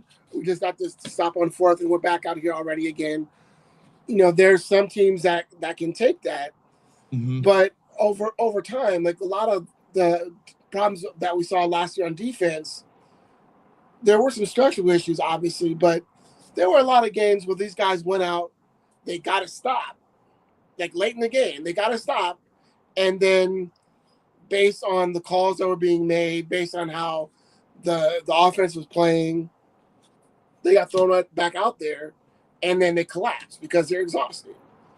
And you have to have an offensive line that can protect your defense from that. Like if we're late in the game and it's like 4th quarter, there's 4 minutes left, and we get a stop, bro, you better be able to be out there, get that first down, get past that 2-minute warning and run the clock out, man. That is your job right now. And right now we don't have an offensive line that can do that job. And that's why, from my perspective, I look at the way they are drafting, last year and this year, the way they deprioritize the offensive line as being a fundamental structural problem that doesn't bode well for success of the organization in terms of, for me, success is winning the Super Bowl. So you go to the playoffs, that's pretty. I like that. That's fine. I'm always a 49ers fan. And for me, I'm like, hey, we're going to win every game. That's how I always look at it as a fan. But realistically speaking, you put everything in jeopardy as long as you don't have an offensive line. And we're just not doing it. And that's why this draft, C+, only because I was just about to ask you. So you giving it a C+? Yeah. Hey, next weekend, I'm going to get you up here so we can really talk in depth about it. I know we could go way longer than this. Oh, for sure. But I'm going to get Chunder Boy up here and cousin Vin up, and then we're going to get out of here. Hey, man. All right. Love the call. I'll see you next week, bro. See you, man. Talk to you.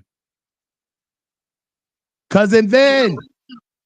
What's up, Coach? Good to Talk see to me, you. brother. How you been, man? Oh, great. Living the dream. Anyway, yeah, I called in, wanted to talk some football.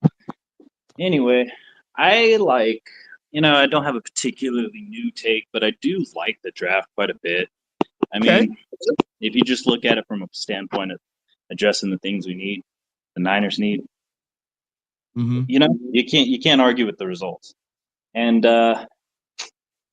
my only problem, though, and again, like everyone says this, is that you could look at every single pick and say, yeah, they overdrafted again. And it sort of begs the question, like, well, why? We could explain it like Saleh wanted this. They knew Shanahan's going to piss away picks there. Like, I just wish that they would have some more awareness when it comes to these types of the drafts, because it's just, I think it comes with a little bit of arrogance too. Yeah, they're the smartest guys in the room. They don't take any. I said this during the draft. Like they have their specific version of football, right? I've really never seen anything like it, honestly. Like I've seen other teams where they run an offense, but it's more of their style of football. But they incorporate all types of athletes. Everybody comes in. They even change things. If the athlete is good enough, they switch things around for the athlete. Coaches actually develop top tier players, and they put the onus on coaches to develop them. They put the cart. There's a lot of feedback. Are you getting a lot of feedback of me talking? You got headphones on, or are you getting a speaker? Oh, I got you on speaker. Yeah, is that bad? Yeah, the speaker's kind of getting feedback. I'm getting it back in my headphones. I don't know how to fix that. Sorry. No. Okay, you got headphones? I could try. Yeah, I'll put some. Yeah, throw a pair of headphones on.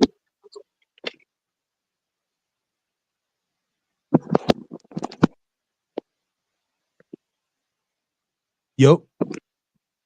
All right, even better. Way better. Because that's what it was. Right.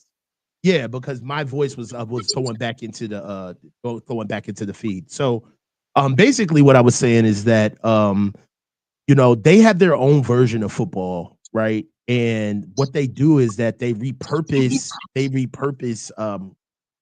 specific players for like recipes, man, right? So when that happens, we kind of get caught up, and I talked about it in going to go get a punt return. Like if the arrogance in that alone, just the arrogance alone is like, so you think that you're good enough to go find a guy to go do just that? Like that's what you think he's good at? No other thing. I mean, if the guy starts returning punts, turning kickoffs all day, God love him. I mean, maybe they are the smartest guys in the room, but to me, it's just, they're just throwing away picks for no other reason. And, okay, here's a good one for you. Who do you think has a longer career as a 49er quarterback? The Maple Missile, Mickey Rourke or whatever, or what was his name? Oh, yeah, Tim Rattay. They're on the same level as me. Rourke. Yeah. I don't know. Tim got a few starts, if I remember rightly. Yeah. We'll see. But right now, I think Rourke is coming in here to compete for the third string job. But again, that kind of speaks to what you were saying, right? Like, why are we picking up third string guys to compete for the third string quarterback instead of just because anybody? They're preparing for the results and not the new test, right? So they think that the same test is going to come out every year, right? And when they barely get the passing grade on it, they don't say to themselves, instead of us going back to our study guide, how about we just go back to the text in the curriculum and just read it all over again, right? Let's look at what we missed, right? Let's be a good student. Don't go back to your notes. Your notes is what got you the C. Okay, so your notes suck. Okay, but that's what they don't want to do. What they want to do is say is that the notes that we have are good enough. We just didn't read them well enough. We didn't read that section good, right? And that's complete bullshit. So what they refuse to do is to do it the long way. They keep going back to their cliff notes. And when they try to reverse engineer where they are now versus what happened to them at the end of the season, they think that they're smart enough to pick the yarn apart, to literally unravel the ball of string that is their failure of a season before, instead of saying, let's scrap it all together. Let's get rid of this. Let's find a whole new way. Okay. We've gotten close this many times. That lets us know us getting this close this many times isn't a signifier for us to keep going the same way. It's a signifier to tell us that what we're doing is not working. Right. But they don't see it that way. They think that they're close. They don't think that they're far away or that their process is completely unraveling in front of them. And last year's season is, they don't look at last year's season as an exposure of the process. They look at last year's season as bad luck, off the field issues, injuries, unforeseen things that happen. That's how they look at last year. They're not looking at last year like, nah, bro, like guys couldn't get open. You were scared to run the ball in the red zone, Kyle. You like the defense got ran all over. Like it's time to redo this. So the problem is though, is that their excuses do have some merit. And not that I agree, but it's just like, CMC and that being what he was, Trent missing as many games, like if we put on our hypothetical hats, right? Like you could say like CMC is 100%, maybe they are a playoff team again. Maybe they don't have to look in the mirror at all and say, nah, we did everything exactly the way we need to. Well, but what you're saying right now is just is like, okay, the truth is the truth is telling me what I'm asking you, right? The truth is when I ask you then for information and you give me the right information, right? Right. Honesty is when you tell me what I don't know. They're not Full being disclosure. honest. Right? So, yes. At least not with themselves. Exactly. So when you say things like, hey, they have plausible deniability, like there's some things that they can really lean on. Yes, that is true. Working like that smoking guy in the X-Files or something, just plausible deniability everywhere. Right.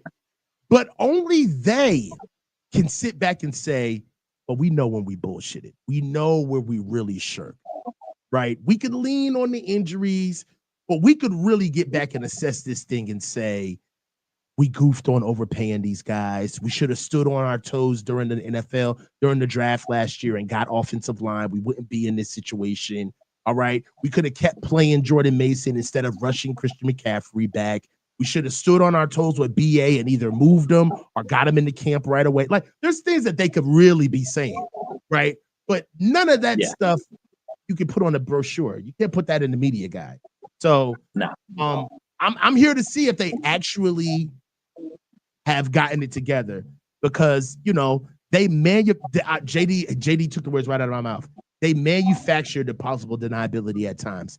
They put things in the way to say, oh, well, getting these contracts together, that that can have a toll on a locker room, right? So we see them coming. Yeah.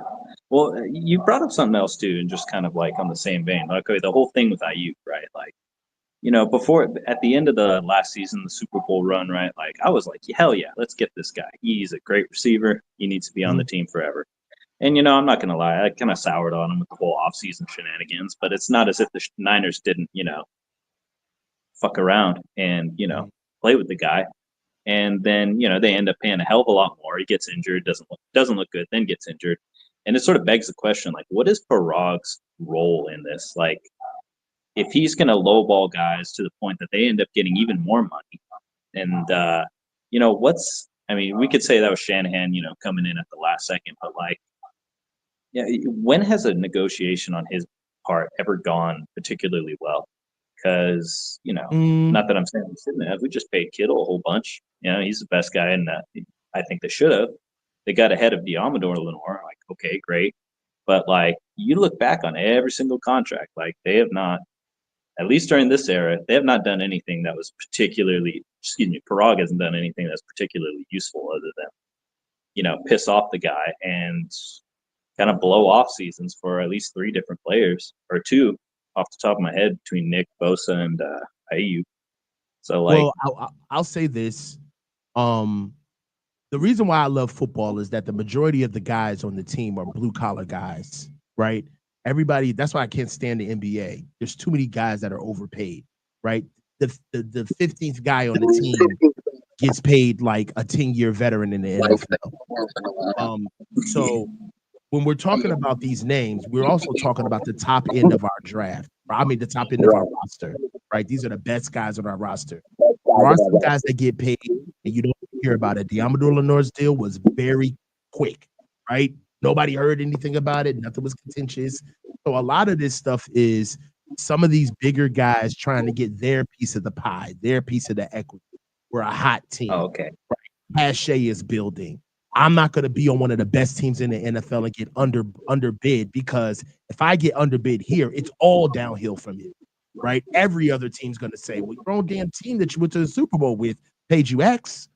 So, what are we doing here? Exactly. So a lot of those conversations with the higher names, these guys are fighting for just a little bit more than like a sheer number. These guys are fighting for all of that postseason success and cachet and eyeballs.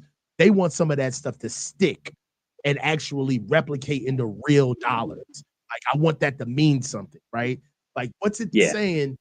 Like, if you look at it this way, if you're BA, the number 1 receiver contract for the San Francisco 49ers, that was up for grabs, right? The NFL did not know who the San Francisco 49ers number 1 receiver was, and it was up to him to try to fill that role and even cosplay in that role for a whole offseason, right? Like, I'm a Lamborghini You got to pay for what you like. He really tried to like push that narrative, right? Because it's like, well, ain't nobody here, and if I don't do it, Debo's gonna do it. So it's my turn to get it to the table. And Debo, when it was his turn, he went full like boy band. He like, I don't want to get traded. I want to be traded. I'm following the team. Yeah, I'm done. Debo went full David Ruffin. Yeah, he went full David Ruffin. Ain't nobody coming to see you, Otis. You know what I'm saying? So I'm telling you, these guys, we got a chance to see them get away from themselves a little bit. Even with Trent, what he did last year was more of, I don't know the next time when this team is going to be this successful, right? So I need to get I need to get it while I can. And that's the way I see it. Retire, it's not necessarily even a bad deal, in all honesty, because I mean, you know, they've shown they won't draft a tackle, and I mean, hell, he's still playing top 5. You'd say that comfortably, right? Top 5, at least top 10. I mean, you know, you got to kind of take what you can get, really. But as far as the draft, though, I got to give it at least like, I love the players. But in a vacuum, they're great. Like if you look at it in the scope of the entire draft, you got to give it like a B-, if only because they just did so little on the offensive line, and you know, such a need. It seems negligent at this point to just, you know, throw a 6-rounder out there and then draft a designated return guy and a quarterback. Oh, that was the other thing too. I think that their draft is a huge indictment on Brock Purdy in a way, right? Like. They put all this into the defense. Like, okay, that's sort of, you know, the heart and soul of the Niners. It's always been, at least as long as I've been around. But, like, in my mind, right, getting another quarterback in the 6 is almost like saying, remember the Trey Lance year? He got that 1 start. He goes down. Jimmy comes in, back to Nordic football. He goes down. Brock has his, you know, ascension. And then even then, Brock goes down. And then they're throwing out, I forget the guy's name. He's been everywhere.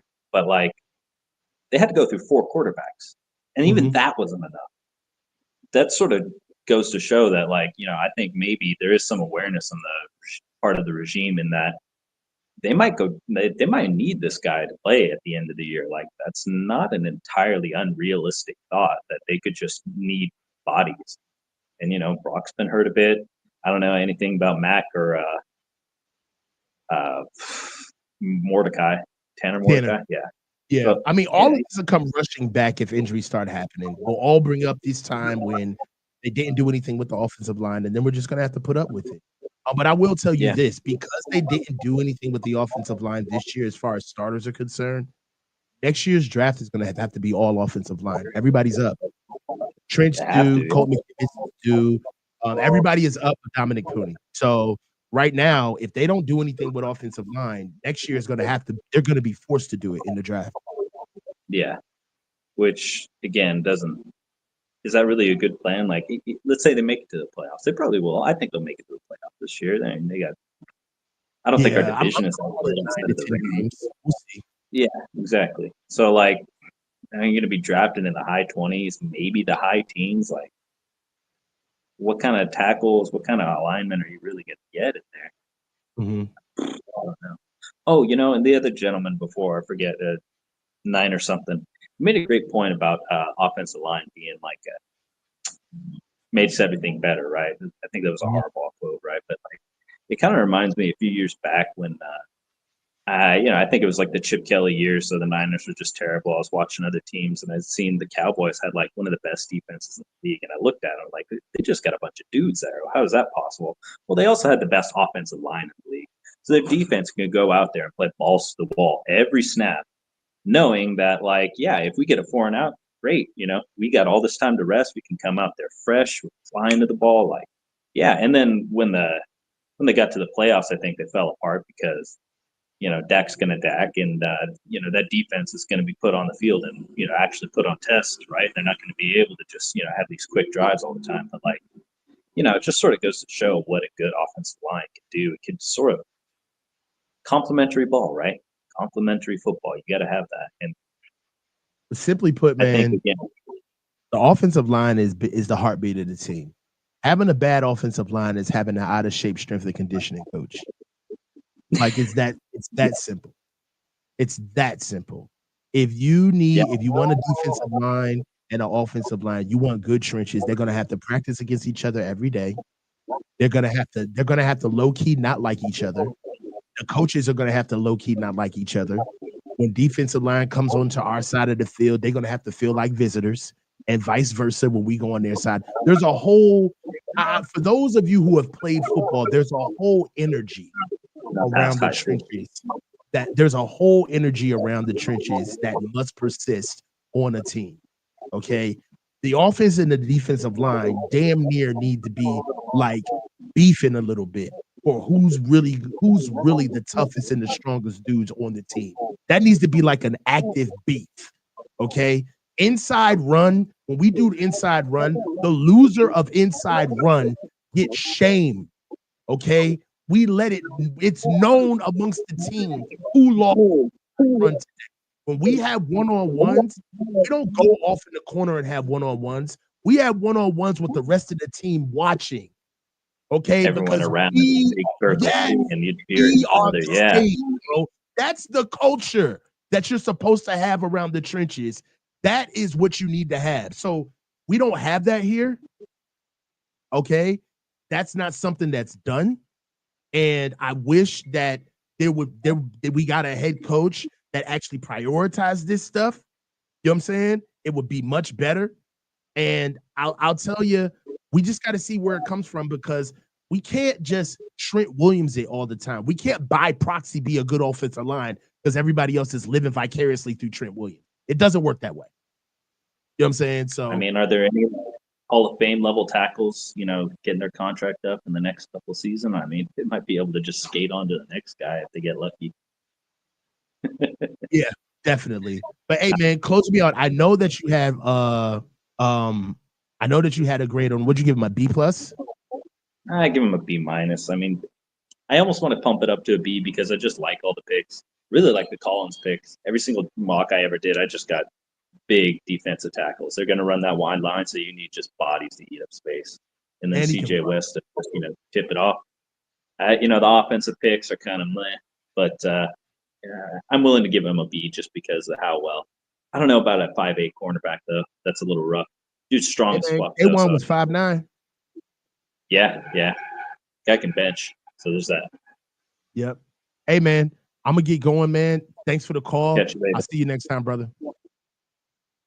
All right, guys, we got 5 minutes apiece on these last two calls. Chunder Boy, don't laugh at me. Bay Area Kev, what's going on, bro? We got 5 minutes. Talk to me, brother. How you doing?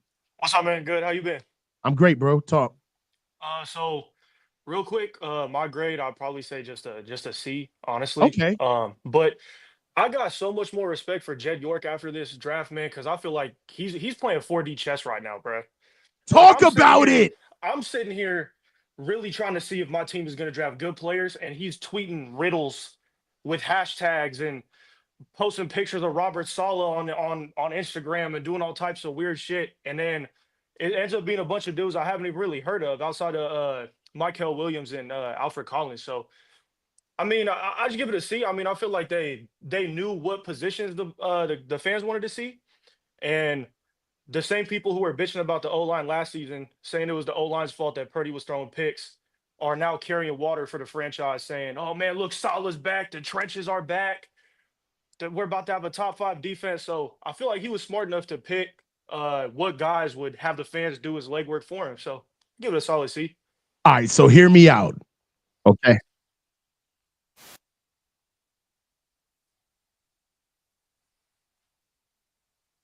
Come on, dog. It's time, okay? The real deal is this is what I thought about Jed tweeting during the draft. I think that he low-key was letting everybody know that this is Robert Saleh's draft. Like, I think that he was in his own way letting the fans know that this was 2 different drafts going on right now. It was Kyle's picks and there were his picks. There was also a tweet where he said something like, oh, we're sitting here at this pick right now I wonder what we should do. Maybe we should think about going offense. Oh, Robert Solid just came. walked in? Yeah, Solid just I saw walked that. in. Yeah, I Now, saw I'm going that. to keep it 1,000 with you. That was cool. That was tongue in cheek in like a social media kind of way. Yeah. But if I'm Kyle, I'm kind of looking at Jed like, if I'm what the Kyle, heck? I'm tight. Yeah, if I'm Kyle, I'm tight like, motherfucker, I just walked in. What are you talking about? Remember, I'm the head coach. I'm the Like, head coach. What are you talking about? Yeah, You know what I'm saying? I mean, but so that's kind of when Robert Saleh came back, I actually told my boy, I was like, yo, maybe this is them turning the heat up on Kyle because they know we all love Saleh. Like, regardless of what your opinion is, everybody loves Saleh. Maybe this is their way of being like, hey, when this extension we just gave you is up, we already got a baked in head coach for us, really. Like, they could call him up to be the head coach if they got rid of Kyle. So that's how I kind of saw it. Mm-hmm. Maybe that's like kind of some like tinfoil hat shit. But once the draft happened, especially because I didn't really like any of the offensive picks, bro. I really didn't.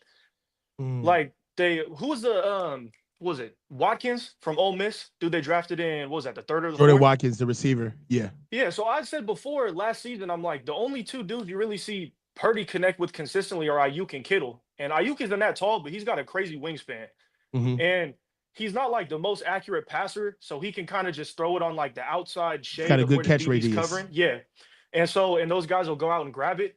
So I wasn't really sure why they're grabbing like short speedsters, especially because like Purdy's not out here throwing go routes every game. You know what I mean? Kyle is worried about people getting open in short areas. He wants people to get open. The guys were not getting open last year. They just weren't. Ricky Pearsall was coming off of a shoulder/body contusion injury. He got shot. All types of stuff was happening to Ricky Pearsall. Yeah. All right. Jacob Cowing isn't strong enough of an athlete to get off the line clean. He's got to get moved before the ball is snapped in order for him to get a clean release. Jawan Jennings is doing the best he can, but we know what Jawan Jennings is. He's a rough, tough, short area route runner, right? He's going to be able to body you, but he's not going to just get open, right? Like with speed. Like separation. We don't have anybody that can legit run away from a corner. Quite frankly, I hate this. I hate to sound as elementary as possible. You're right. No, but I feel you. We do not have anybody that can put their feet on the ground faster than a corner can put their feet on the ground and move away from them and create distance. Like, we can't do it. So when I look at Jordan Watkins, everything else what you're saying plays. Not dynamic, not that big. Like, man, what is this? But then when you see the 40, you see how he was used once Trey Smith. He wasn't even the best receiver on his team. It was Trey Smith who got drafted in the second round. But how they used him in a patchwork way of like, hey, our main guy is down. We can kind of use you all over the route tree. We're gonna give you the reps as a number one, but we're not gonna use you like a number one. We're gonna put you in the slot. We're gonna keep you moving on motion. And that's how I see what Kyle's gonna do with him. I feel what you're saying, but at the same time, like, I also thought that's what Kyle was gonna do with Jacob Cowan last season. So I don't really think it's a guarantee that if a receiver does need to be used in a different role than a traditional X, I don't think it's a guarantee that Kyle's even going to give him the shot. Or if he does, it's going to be consistent enough for them to really get the time in. You feel what I'm saying? Like, I'll put it this way. There's no way in God's green earth that Kyle is going to let a late round draft pick outshine a guy that he handpicked in the first round that everybody was calling a reach. No, I'm talking about Ricky Pearsall. Oh, yeah. That's not happening. That's just football politics right there. There's no world where Jacob Cowing has a breakout rookie season and nobody says, so why did we draft Ricky Pearsall? Like, did you like that pick? Did you like Pearsall at 31? No.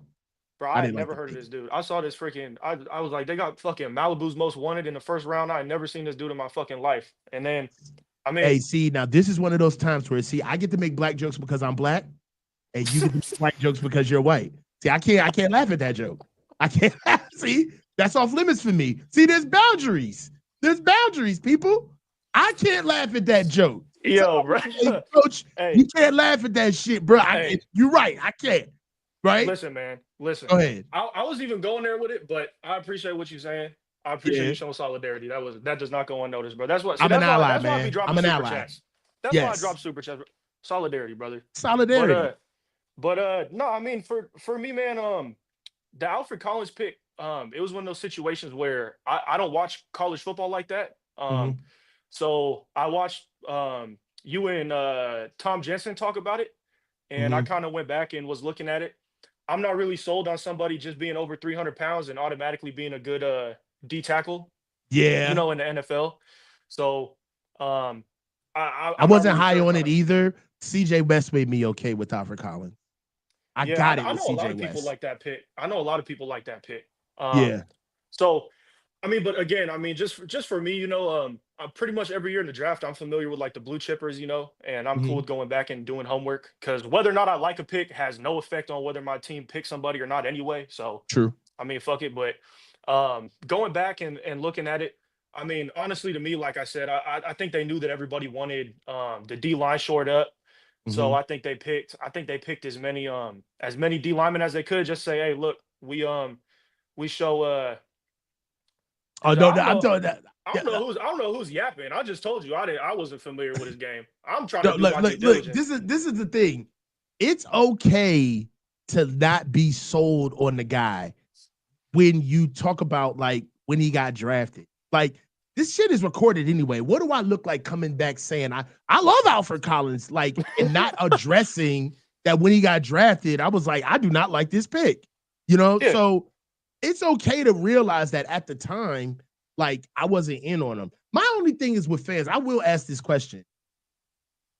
I want to meet the fans who just know that a guy is going to be the guy, like off rip. You meet these fans bro, where it's like, bro. for some reason, like this guy knew that Brock Purdy was going to hit.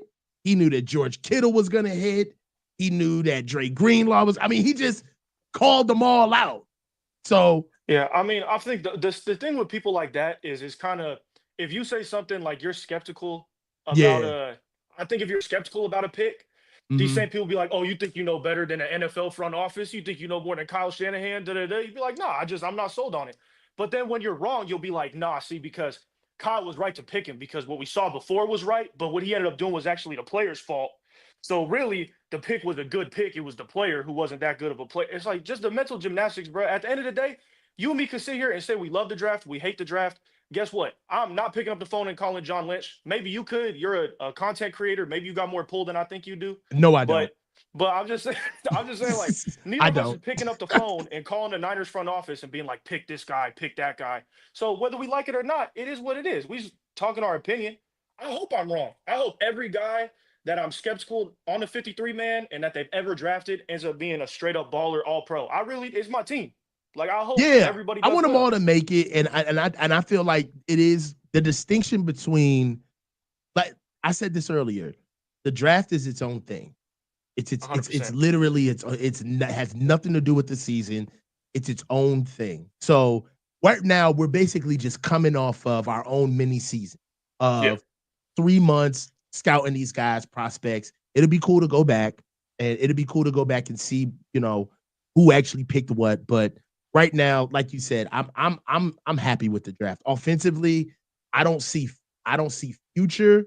I see patches where like this guy's coming in here to fill this role, right? There's nobody that is on the offense that got drafted this year that I said, okay, I see a role for this guy. Like this is somebody who can, like, I see Alfred Collins and put case in point.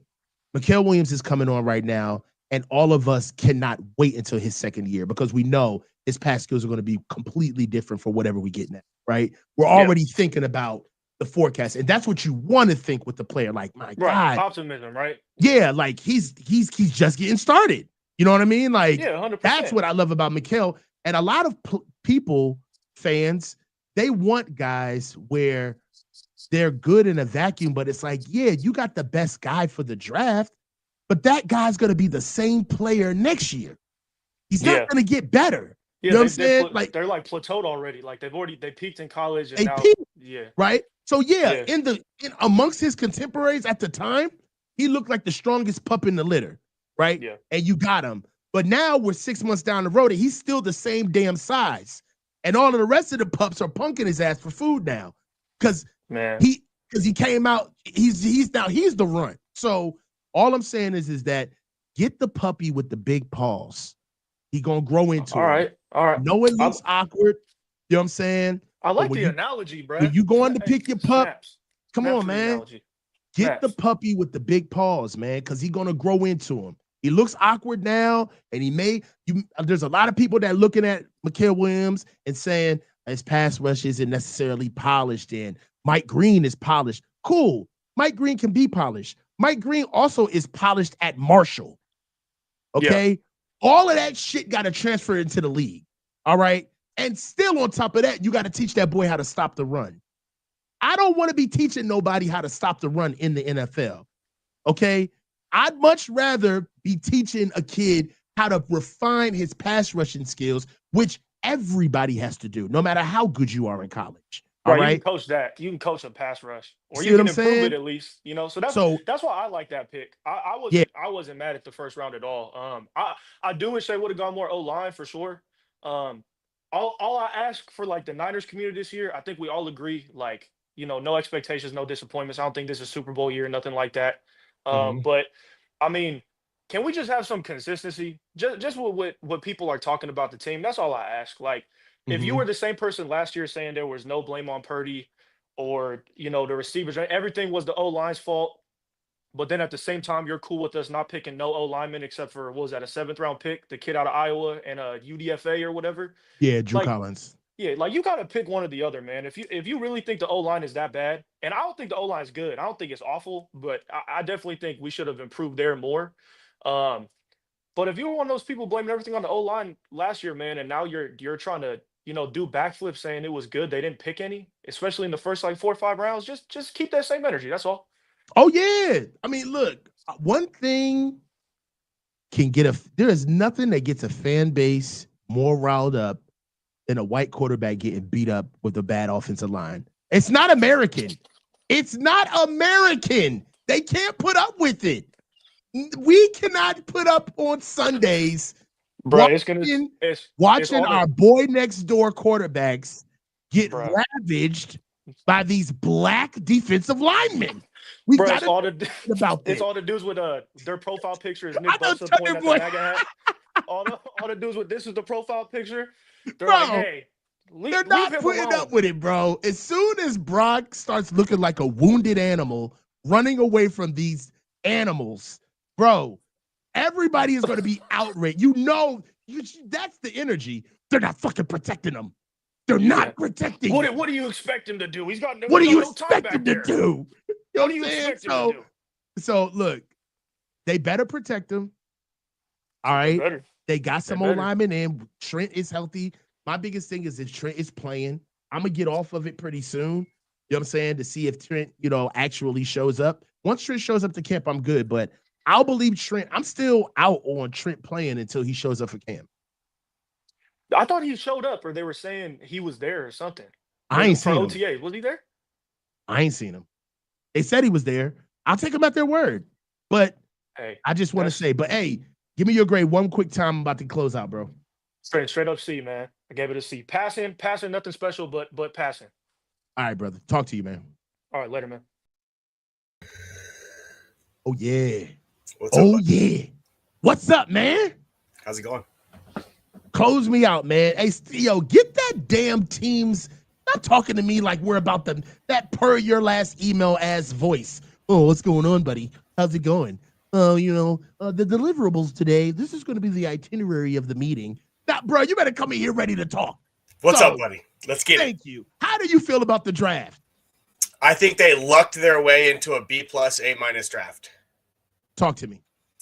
So one of the things that I consistently have an issue with when it comes to the draft and the conversations around the draft is how many people feel like they're going to draft some sort of all-star team. There's 270 people get picked, and how many actual impact rookies are there in the league each year? Like 15 or something like that. Like the entire league has like 15 impact rookies. So people that think that they're going to go draft 3 or 4 guys in one draft that are going to be an impact player from day one is just, it's kind of nonsense. Mm-hmm. But the 49ers find themselves in a position where the holes that they need to fill to get back to being competitive are exactly how the draft lined up. the number one issue for the team last year was their run defense, period. It cost us so many. There's 3 things that cost us like 6 games last year. Their run defense, Brock Purdy playing poorly at the end of games, that cost us like 3, and then Moody missing kicks. I mean, that cost us like 2 more games there. That's probably 7 or 8 games that we lost or could have won just on those factors alone.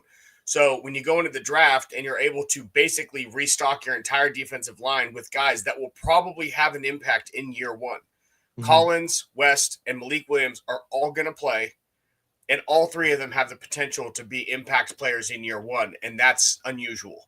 You don't usually get that many players out of a draft who have an impact in year 1.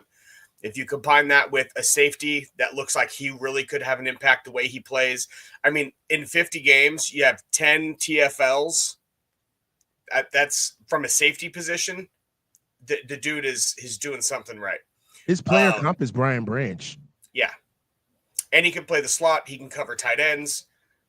He's very versatile. He is definitely, we've been wanting Jimmy Ward for years, ever since he left, and he has that same type of ability.